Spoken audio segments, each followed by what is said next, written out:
I feel like I've been your Bookstagram buddy for years now, and we're just meeting for the first time. I know. Like this was like the easiest thing. Like when you said we were going to do this, I was like, oh, wait, we haven't done it yet. And you've been on Bookstagram since 2018-ish, right? Yep. Just Yeah. started posting about books, didn't know Bookstagram was a thing, and No. now you have amazing engagement on Yeah. I mean, Bookstagram. it was weird. I didn't know it existed. It was just kind of like a total fluke. That came out of like a really rough time in my life. And I was just kind of seeking solace and an escape. And I just started posting because I was like a book nerd for always, always. And I was like, oh, this place actually does exist. Like, I really thought I was like, oh, I'm going to invent this. I'm going to post reviews and I'm going to be the first ever person to do this. Yeah, no, that's not what it was. Like, this existed already. And so I stumbled upon it and I was like, oh my God, there's other people like me that are nerds. This is great. Do you do BookTok too, or YouTube Shorts or anything, or is it So just on I, Instagram? like every so often, like my friends and I would talk about like BookTok because obviously like it's blown up and it's like huge, huge. But like I'm like 90. Like I can't see myself like going on camera and like doing like hip hop, like dancing to like books and like being cool and hip. I'm like the least hip human. And like I barely have time in my life to even like breathe or take a shower. So I'm like, I can't talk. I can't be a talkster. Can't do it. So well, first of all, you can do more than just like dance. I think that was like the COVID thing. Everybody was dancing, but now you can just post about books if you want. But I will say it's a different vibe on Book Talk. Like, and Yeah. I always try to like, if I follow somebody on Instagram and I go to TikTok, I try to find them. And I find that the TikTokers are like, there's more like funnier women talking about smut on TikTok and it cracks me up. Like they're freaking hilarious. And I don't Yes. know why. Maybe I'm just not finding them on Instagram, but it's definitely a different vibe. Like the book talk's a little bit more edgier Yes. than the Bookstagram. It really is. Like you could say anything. And I think like there's no rules. And I think Bookstagram, like people try to enforce rules. And I think some of the people who have been there longer, like we're just like, ah, nice try. Like we really don't care what we do. Like we'll just do and say whatever. And I think for Book Talk, they literally just don't care. Like they will do whatever. And I think that is the kind of freeing thing is like you could just act like a total menace. I think it's just like that time of like, oh, I have to like videotape myself. Like I probably do have to put a brush in my hair and put in some effort. I think it's the effort factor. You have to put a little bit more effort and like be on camera. So I think that's probably what is like the overwhelming. I'm like, oh, I have to try. Maybe one day, like when I could retire, I could talk away.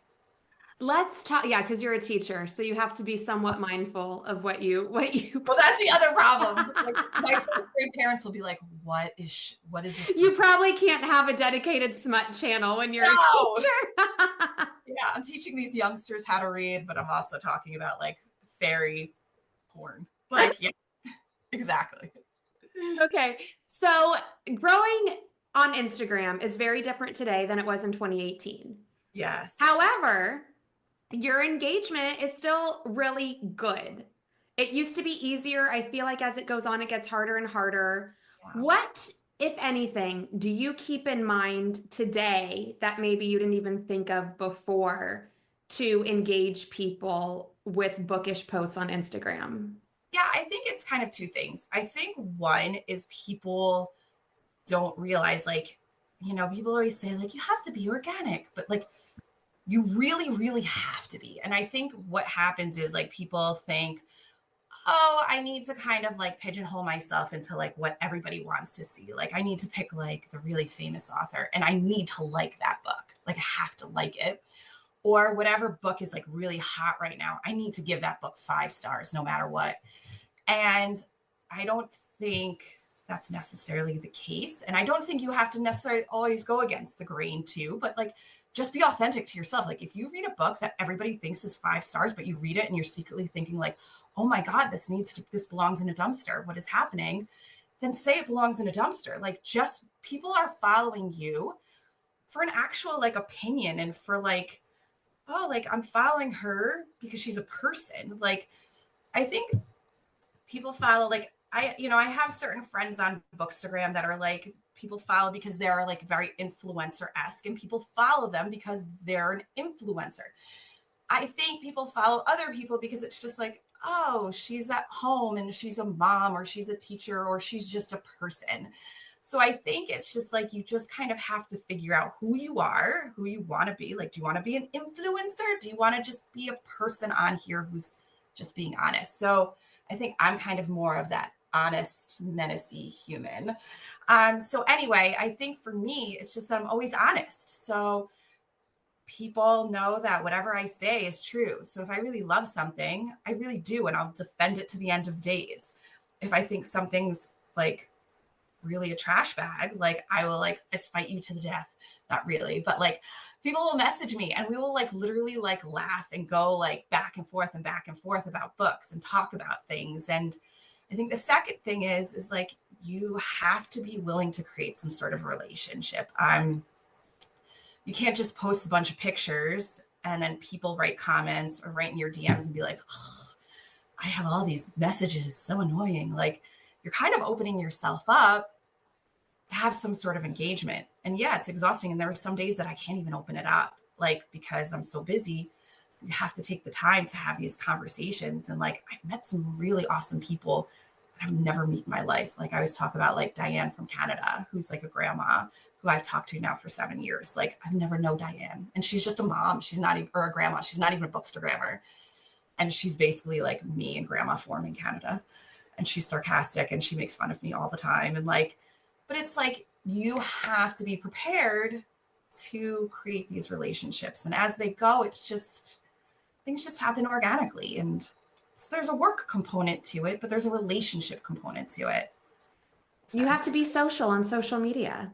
You have to be. Sometimes it's like people are just like, I don't want to be, or who is this stranger talking to me? And it's like, no, this is, you actually open yourself up to this. Like, and I think sometimes it's like weird and awkward in the beginning. Then all of a sudden you're just like, this is a nice escape. Like, I'm going to talk to you about this book. And we're going to, this is, I now don't have to make chicken nuggets and I get to sit down and talk to these new friends. And it's an escape. It's nice. Tell me how you started monetizing and where you are now, how it's evolved over the years. Yeah, so like I'm definitely like I'm very much still a teacher, like not even close to like being like, oh, I could retire. Like I'm not making like a ton of like I'm not raking in the bucks, but it's like I have these opportunities which are I'm so fortunate for that are just really, really nice. Kind of things kind of happened organically. I really didn't super seek them out. While I kind of come off as extroverted, I would say I'm an introvert extrovert. So I'm not one of those people who has like those big cojones. It's like, hello, I will. Yeah, like people will message me big, like, hey, can you feature that book? And I'm like, yeah, for $1 billion. Like, no, I'm like, yeah, I will. I still love to get like an arc or a book. And I still think that's rewarding in itself. So like, um, so basically it just kind of happened naturally that like we've partnered with Book of the Month to do like a book club, and like it just kind of again we like they reached out, we had this great idea to do like this book club buddy read with them, and that just kind of happened organically, and we actually really love it. And then certain like publicists that I've become like and publishers that I've become really friends with, they have had opportunities. Like Leon Mariotti like had she came into New York and had like this huge event. So they reached out to have me come to do this huge reel and this huge feature. And like that was like a monetized opportunity. But it was like they reached out. And I remember I was in Lake George this past summer. And like I read it to my family. I was like, I think they emailed the wrong person because like Aw. they offered me it was a monetized opportunity. But I was like, this is crazy. Like I'm literally sitting here drinking like my alcoholic seltzer, like acting like a fool. And like, so it's just like, I still feel fortunate like that this is even happening 7 years later. So it's like little opportunities like that, that come like every so often, that I feel lucky. But again, it comes again from those relationships of like, I met a lot of publishers and publicists, and I've created, like, I keep in touch with them. Like, I like recently, like, there's a publisher, a publicist at Simon Books, and she and I have created a good relationship, and we message back and forth just outside of just business stuff, and like, congratulations on this, and what did you do to celebrate? And so it's like those opportunities just kind of end up benefiting, but I don't do it for the money. I do it because I really like these people. And um, so that's kind of like, it just kind of snowballed into like natural organic stuff. If And I that think makes it's important to mention too, like I did an episode with the woman from the Enchanted Book Club, and she talks about how she started a book club and charged for her book club because 9 times out of 10, you're just getting sent free books. Like there's not a lot of opportunities for monetization to promote certain books or new releases or yeah, advanced review copies. So you have to get creative in the way you monetize. And every once in a while, like the Leanne Moriarty coming to New York City, and like that's a special event. right. So you do have to get creative. Now, something else that I noticed that you didn't mention when it comes to your growth and your engagement is you're not talking about like using hashtags or not using hashtags or using reels or the new thing. Like you're not mentioning any of the algorithm things Right. that people stress about. Do you pay attention to any of that at all, or do you not let that stress you out? So I would think like back in the day, hashtags were actually a thing. Like when I would say like in 2018, 2019, like you would notice using the right hashtags, like would really blow things up. We still talk about it. Like when we would see, like when we had like 2,000 followers, like we would get like a jillion likes, and it's just so different. And I don't know if it's like, again, there's so many different platforms now, and Instagram is very like dense, more dense than it was back then. So the hashtags really don't even make a super difference. I still throw them on there for just because I'm used to it almost. I do believe that reels absolutely make a difference. Like one of my good friends, like his account just blew up from reels. Absolutely. Oh, like 20-fold blew up. And a lot of his job actually revolves around this platform and books and everything like that. So it's like he has the time to do it. I will do a reel here and there. But again, like my lifestyle is I'm working from 8 to 4 teaching. Then I come home. I have what feels like 52 kids, but it's really just two. And like, so my time to really create reels and sit down, it's like just not quite there. Over the summer, I reel more, and I do find a complete change in regard to engagement, in regard to growth. So I do think there is something to be said in regards to the reels situation. It's again, what is going to cause you not to burn out? You have to find some consistency in posting, but you also have to do what's going to be good for you. I mean, there was a time that I felt like I had to post every single day, and then all of a sudden I was like, I can't do this anymore, and I had to take like a month off. And then what's the point? Because then you hate it, and then Do you monetize in any other way outside of you being approached by publicists or brands or companies to throw you some money for some promotion? so Instagram does this, they do like within their own like company, they do like bonuses for reels, they do bonuses for posts, their own little initiatives within. And like they'll offer it, like you'll get an email or a message within that you just have to activate it. It's not like mega bucks, but it's some bucks. Um, so like right now it's like they activated one for mine for just stagnant and carousel posts. So depending on how many likes, how many views, they give me money per view per like every 2 weeks. I know other people have gotten them for reels. So it kind of gives you that like, I guess the initiative for them is like, you post more, we'll give you dollars, so it's a win-win. So they have that built in. And then other than that, like, you'll get offers from like companies in regards to like even just not money wise, but like their products. So I've definitely got a lot of offers for stuff. Like I've gotten, whether it's like gear or sweatshirts or like a variety of things, even like beauty items, like things that are just even outside of this stuff just to promote. There's a variety of things that have come in over the years. And even just like opportunities, like Thriller Fest, like that I was able to be on the panel and go for the whole weekend.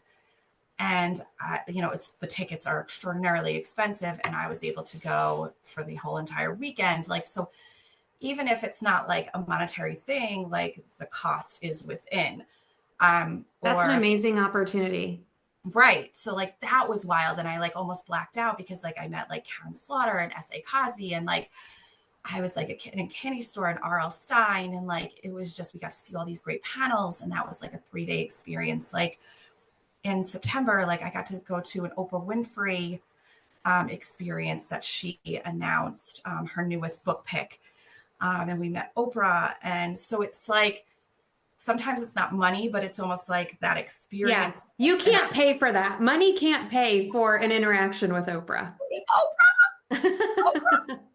And so, and then recently we went to a Reese Witherspoon book pick. Ah, stop it. I can't. She's my all-time favorite. Yes, so we got to meet her for Broken Country for that announcement. Yes. So we got to meet her, and it was just like these little exclusive events, and it wasn't even like a big event. Like we were like one of a couple dozen people invited, and like just wild things like that. So it's like whether it's like money or like these experiences that just wild, silly, like that were just like, again, like I'm like, are you sure you meant to email me? Like, not sure. Anything you would advise other people who want to build a Bookstagram and monetize a bookish hobby on social media outside of what you already said about totally being yourself and communicating with people online? Yeah. So I would say don't go in immediately expecting X, Y, and Z. I think sometimes what I've noticed is like newer accounts like immediately go in like thinking, why am I not getting books? Why am I not getting this? I think a lot of us, when we started in like 2015, 16, 17, 18, we didn't go in expecting to get. We literally went in expecting to just be nerds and we went in loving it. And I think that's where this needs to start is people need to go in just loving what they're doing. And then things will start to build. So if you love what you do, right? Isn't that the same for everything? When you love what you do, everything will build tenfold. If you don't love it and you're just going into it to be like, give me this, people are going to see right through you. They're going to like when you're emailing a publisher or a publicist, they're going to see right through you. Oh, you're just doing this because you want something. But if you're doing it because you really love a book, an author, they're going to be like, this person's really after what we want. So I think you have to go into it with the right goal and for the right reason. So I think that's number one. Number two is be authentic with who you are. If you are going to go into Bookstagram, you have to support and really love the authors you love. And don't pretend like I have books all around me, but like don't pretend you love TJR because she's popular. If you don't, like, don't do that. Like, if you don't love her, don't pretend you love her. Like, just literally ride on the train you want to ride on, support who you want to support, and you're going to get your niche following. And that's like how you're going to grow yourself. So then from there, the publishers are going to start to come because they're going to be like, you are a thriller person, you're a historical fiction person. And then they're going to come behind you, and then they're going to support you, and then they're going to need you. And that's kind of where the money features are going to come. Hey, and it might just be like, I have $50. Like, can you do this post, this reel, this, etc.